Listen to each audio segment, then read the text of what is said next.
माता सीता ने 4 को दिया इनको श्राप। आज भी देखने को मिलता है इसका प्रमाण। यह बात त्रेता युग की है।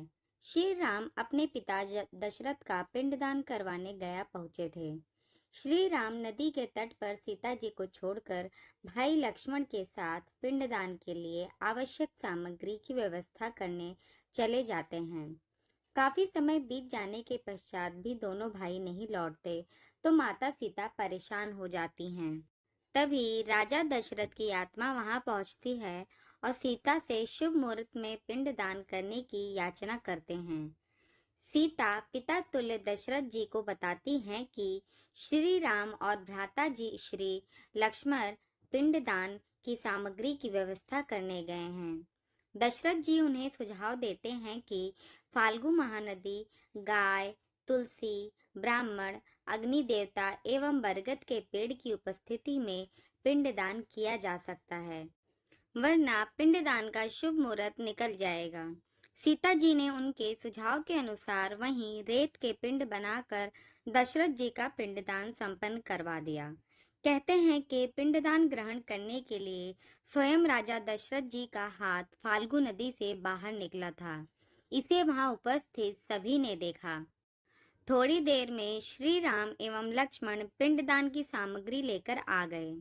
सीता जी ने सार घटनाक्रम बताते हुए कहा कि पिंडदान की सारी रस्में हो चुकी हैं। श्री राम को वहां सब कुछ सामान्य दिख रहा था। उन्हें सीता जी की बातों पर विश्वास नहीं हुआ। उन्होंने सोचा कि उनके देर से आने के कारण वे व्यंग कर रही हैं। वह सीता जी पर बहुत क्रोधित हुए। तब सीता जी ने गवाही के लिए फाल्गु नदी, बरगद के पेड़, अग्नि, गाय, तुलसी और गया के ब्राह्मणों को बुलाया, जिनकी उपस्थिति में पिंडदान का कार्यक्रम संपन्न हुआ था। इस पर फाल्गु नदी के साथ साथ सभी ने लोभवश असत्य का सहारा लिया। उनके असत्य बोलने पर सीता जी क्रोधित हो उठीं। उन्होंने सभी को श्राप देते हुए फाल्गु नदी से कहा कि वह रेत के नीचे चली जाएंगी। गाय, जिसने पिंडदान की स्वादिष्ट सामग्री खाने की लालच में आकर झूठ बोला था, उससे सीता जी ने कहा, तुम्हारा मुख हमेशा अपवित्र रहेगा। इसके बाद दान दक्षिणा की लालच में असत्य बोलने वाले ब्राह्मणों को श्राप दिया कि ब्राह्मण दान दक्षिणा को लेकर कभी संतुष्ट नहीं हो सकेगा। तुलसी की झूठी गवाही पर सीता जी ने कहा कि वह गया में कभी पनप नहीं सकेंगी। अग्नि को उनके झूठ पर उन्हें मित्रविहीन होने का श्राप दिया। इस पूरे प्रकरण में मात्र एकमात्र बरगद के पेड़ ने सत्य बोला था।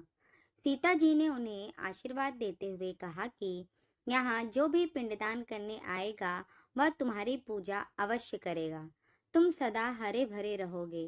सीता जी के श्राप का असर तुरंत हुआ, जिसका प्रमाण आज भी दिखता है। आज भी फाल्गु नदी रेत के नीचे बहती है। फाल्गु नदी के पानी को रेत खोद कर निकाला जाता है। इसी वजह से आज फाल्गु नदी को रेत के नीचे बहने वाली नदी के नाम से पुकारा जाता है। गया में तुलसी की पत्तियां नहीं होने से वहां हर मौसम में मच्छरों की बहुतायत रहती है। गाय के मुख के मुकाबले उसका पिछला हिस्सा ज्यादा पवित्र माना जाता है। श्रापग्रस्त गया के ब्राह्मण भी दान दक्षिणा से कभी संतुष्ट नहीं होते हैं। अग्नि के पास भी कोई नहीं भटकता। वहीं रुक्मणी तालाब के पास स्थित विशाल बरगद को आज भी अक्षय वट की तरह पूजा जाता है। उसके पत्ते हमेशा हरे भरे रहते हैं। फाल्गु नदी झारखंड की प्रमुख नदियों में से एक है, लेकिन उसे दूसरी छोटी एवं सहायक नदियों के जल पर निर्भर रहना पड़ता है। श्राद्ध के दिनों में देश के विभिन्न हिस्सों से लोग फाल्गु नदी के तट पर पहुंचते हैं और पिंडदान करते हैं। वायु पुराण के अनुसार फाल्गु नदी सदैही विष्णु गंगा है। फाल्गु नदी सीता जी द्वारा शापित हैं। सीता जी के श्राप से महानदी व्यर्थ होकर शून्य हो गई, मगर संयोगवश माता सीता ने इस महानदी की रेत का पिंड चढ़ाया था। इस तरह उसे इस पुण्य का लाभ भी मिला। ऐसी भी मान्यता है कि भगवान विष्णु ने गया में यज्ञ की पूर्णता के बाद ऋषित्व हेतु आए ब्राह्मणों को दक्षिणा में फाल्गु नदी दी थी, जिसमें स्नान करने से 21 पीढ़ी के प्रेत तृप्त और मुक्त हो ब्रह्मलोक को प्राप्त होते हैं। दोस्तों, आपको ये वीडियो कैसी लगी कमेंट करके जरूर बताइएगा। अगर पसंद आई तो वीडियो को चैनल को सब्सक्राइब करें। वीडियो को पूरा देखने के लिए बहुत बहुत धन्यवाद दोस्तों।